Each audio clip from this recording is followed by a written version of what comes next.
मेरा नाम शिवांगी शर्मा है। मैं 2017-18 बैच की कांस्टेबल हूँ और फिलहाल करंट में उज्जैन में पदस्थ हूँ। मैं जिस भी मुकाम पे हूँ इसके लिए मेरा श्रेय मेरी मम्मी को और ओपी सर को जाता है। मम्मी ने मुझे हर चीज़ में बहुत सपोर्ट किया है। मतलब मेरी कंडीशन ऐसी नहीं थी कि मैं इस मुकाम तक पहुँच पाऊँ। मतलब मेरे पापा नहीं है और हम 5 भाई बहन हैं, अदरवाइज ये कंडीशन है। तो और मैं सबसे बड़ी हूँ, घर की पूरी जिम्मेदारी मुझ पे ही थी।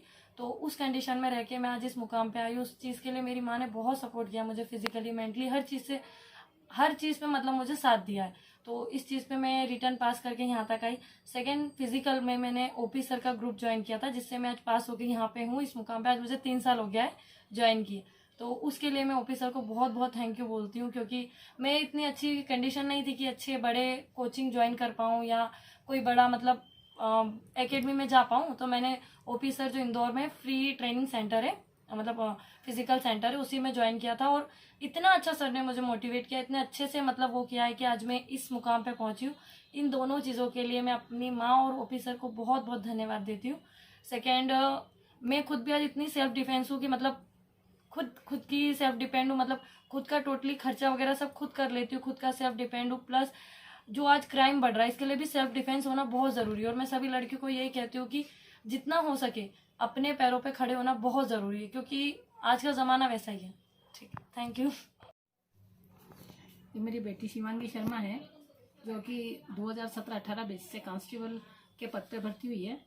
और इसके पहले का जो समय है वो समय मेरे लिए बहुत ही चुनौतीपूर्ण था, बहुत ही चुनौतीपूर्ण था। क्योंकि मेरे जो पति थे उनकी डेथ 2006 में हो चुकी थी, और उसके साथ मेरे 5 बच्चे थे, छोटे छोटे बच्चे। उसमें सबसे बड़ी शिवांगी थी। उस हिसाब से पूरी जिम्मेदारी शिवांगी के ऊपर ही थी। शिवांगी ने प्राइवेट जॉब भी करा, जिस तरह से घर हमने चलाया। उसके बाद फिर जब थोड़ा सा ये परिपक्व हुई, फिर थोड़ा सा लगा कि नहीं, इसको कुछ करना चाहिए, क्योंकि 4-5 हज़ार में घर चलता नहीं है। तो फिर धीरे धीरे इसने कांस्टेबल की तैयारी करी। कांस्टेबल की तैयारी करने के बाद हम लोगों के पास इतना पैसा नहीं था, नहीं हमारी फाइनेंशियली कंडीशन ऐसी थी कि हम कोई अकेडमी में ज्वाइन करा के अपने बच्चे को कोई फिजिकल ट्रेनिंग दे चुके। इसके लिए फिर मुझे पता चला, मैंने सुना है कि कोई ओपी जायसवाल सर है, वो निःशुल्क ट्रेनिंग देते हैं बच्चों को। तो धीरे धीरे तलाश करते करते हम ओपी सर के पास पहुंचे। और ओपी सर के पास पहुंचने के बाद जो ओपी सर ने हमको भरोसा दिलाया और जो दिलासा दिलाया कि नहीं, आप सही जगह पे आए हो, आपको कोई चिंता की जरूरत नहीं है, आप आपकी बच्ची को भेजिए, फिजिकल की ट्रेनिंग यहाँ निःशुल्क की जाती है, और बस आप ये निश्चित हो जाइए। ये सोच करके मैंने ओपी सर के अपनी बच्ची को पहुँचाया। और पहुँचाने के बाद आज जो लड़की पहले साल में ही उसने सफलता पा करके और वो कांस्टेबल बन गई।